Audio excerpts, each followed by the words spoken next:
चलिए हम लोग पिछले क्लास में हम लोग देखिए हम लोग कहां तक पढ़ चुके थे, द्विघात समीकरण तक हम लोग क्लियर कर चुके थे। ठीक है, द्विघात समीकरण तक होने के बाद में आज हम लोग नए चैप्टर की थ्योरी शुरुआत करने जा रहे हैं। जिस लड़का को बहुत डर लगता है, तो हम आपको पहले भी बताए थे कि जो मेन पॉइंट पढ़ने की प्रयास कीजिए, वहां से कोई दिक्कत नहीं होगा। यदि पढ़ लेते हैं तो आपको कहीं परेशानी नहीं आएगा।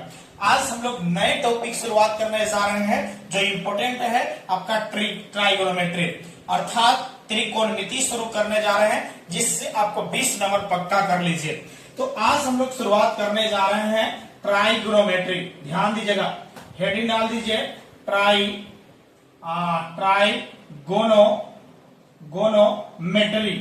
ध्यान दीजिएगा, यानी मेट्री होगा, यानी आपके पास में ट्राइगोनोमेट्री की शुरुआत करने जा रहे हैं। अर्थात इसको हिंदी में क्या कहते हैं बाबा? त्रिकोणमिति। समझते चलिएगा, त्रिकोणमिति की बात कर रहे हैं। जब त्रिकोणमिति की बात कीजिएगा तब यहां से क्या समझेंगे, एक जो समझ लीजिएगा, त्रिकोणमिति जो है ना, त्रिकोणमिति जो है वह तीन ग्रीक वर्ड से बना है। वह कौन कौन ग्रीक वर्ड है वह सुन लीजिए, तीनों ग्रीक वर्ड। एक बात बता दे, यहां से बना है ट्राई, समझिएगा, और यहाँ है गोनो, समझिएगा, गोनो, और यहाँ आपके पास मेट्री होगा, यानी मेट्री। आप उसके बाद में चलते हैं तो ट्राई के मतलब होता है थ्री, ट्राई के मतलब थ्री, और गोनो के मतलब होता है एंगल। क्या होता है जी? एंगल। और मेट्री अर्थात मेजरमेंट, समझ लीजिएगा, मेजरमेंट होगा, और मेजरमेंट होगा। ये थ्री के मतलब होता है, क्या होता है? थ्री मतलब तीन हो जाएगा। और एंगल मीन्स क्या होता है? कोण होता है। एंगल मीन्स क्या होता है? कोण। और मेजरमेंट की मतलब होता है मापन। आप सोचिएगा, यहां से तीन कोण यानी तीन कोण की माप क्या कहलाता है? त्रिकोणमिति कहलाता है। तीन कोण की माप बताइए क्या कहलाता है जी? त्रिकोणमिति के नाम से जाना जाता है। तो क्या यहां तक दिक्कत है? नहीं। तीन कोण की माप बताइए क्या कहलाएगा? त्रिकोणमिति के नाम से जानते हैं। अब तीन कोण की बात करते हैं तो तीन कोण किस में होता है बताइए? जब तीन कोण की जब बात आ जाए तो बताइए तीन कोण किस में होता है? बताइए तीन कोण किस में होता है? तो तीन कोण की बात है, आपके याद कीजिएगा, त्रिभुज नहीं होगा, यानी 1 2 3, यानी तीन कोण जो हमेशा मिलेगा वह किसमें मिलेगा? आपको त्रिभुज में मिलेगा। आपको किसी भी प्रकार का जब त्रिभुज लीजिएगा तो आपको त्रिकोणमिति पढ़ना ही होगा। तो याद कीजिएगा, लेकिन 10th क्लास में, खास करके 10th क्लास के बच्चों के लिए खास करके दिया जाता है कि देखिए समकोण त्रिभुज लीजिए जी। कौन सा त्रिभुज लीजिएगा? समकोण त्रिभुज लीजिए, जिसके दो कोणों की अपेक्षा एक कोण का माप कितना डिग्री होना चाहिए? 90 डिग्री होनी चाहिए। दो कोणों की अपेक्षा, ये दोनों कोणों की अपेक्षा एक कोण का माप 90 डिग्री होती है, तो उसको हम लोग क्या कहते हैं? राइट एंगल ट्रायंगल कहते हैं, है ना? राइट एंगल ट्रायंगल कहते हैं, अर्थात इसको हम लोग समकोण के नाम से जानते हैं। यही पढ़े है ना? तो आप सोचिए, हम लोग मुख्य रूप से, जैसे कोई भी कहे कि बताइए त्रिकोणमिति किसमें पढ़ी जाती है, तो त्रिभुज में किसी भी प्रकार के त्रिभुज रहेगा उसमें हम लोग पढ़ते हैं, कोई दिक्कत नहीं है। या तो आपको समकोण त्रिभुज हो जाए, समद्विबाहु त्रिभुज हो जाएगा, विषमबाहु त्रिभुज हो जाएगा, किसी भी कोण में, यानी कोण के आधार पर त्रिभुज के प्रकार हम आपको पढ़ाएंगे। इसको डिटेल जब आपको जियोमेट्री स्टार्ट करेंगे तो चलिए हम लोग एक बात करने जा रहे हैं, समझिए। एक इसमें आप सब थोड़ा सा समझ लीजिएगा, समकोण त्रिभुज की बात थोड़ा सा समझ लीजिएगा।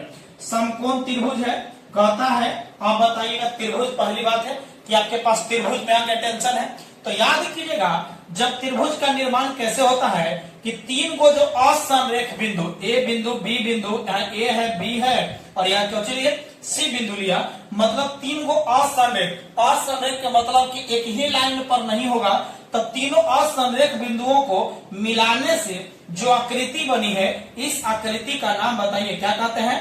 त्रिभुज के नाम से जानते हैं। त्रिभुज को हम लोग इस तरह से सूचित करते हैं, समझ लीजिएगा। और यहीं से बात कहता है कि जब हम लोग घुमा दे किसी भी प्रकार से, तो यदि कहता है कि समकोण त्रिभुज, यदि मान लेते हैं कि दो गो, समझिए, ये आपके पास में ये कोण यहाँ है, एक कोण यहाँ है और एक कोण यहाँ बना, दो कोणों की अपेक्षा एक कोण का माप जो है वह 90 डिग्री बनती है, तो इस कोण का नाम हम लोग कहते हैं समकोण त्रिभुज। समझ लीजिएगा, याद कीजिएगा यह कौन सा त्रिभुज हुआ, समकोण त्रिभुज। यह न्यून कोण होगा, ये भी न्यून कोण, और यह 90 डिग्री फिक्स है। 90 डिग्री से दोनों की अपेक्षा ही कम रहेगा। क्लियर है। अब यहां से बात कर लीजिए, मान लेते हैं कि यदि यह कोण थीटा बना है तो ये भी आपके पास में 90 माइनस थीटा बनेगा। ठीक है। यदि यह कोण न्यून कोण थीटा है तो ई वाला कोण 90 से ही कम होगा। क्लियर है ना।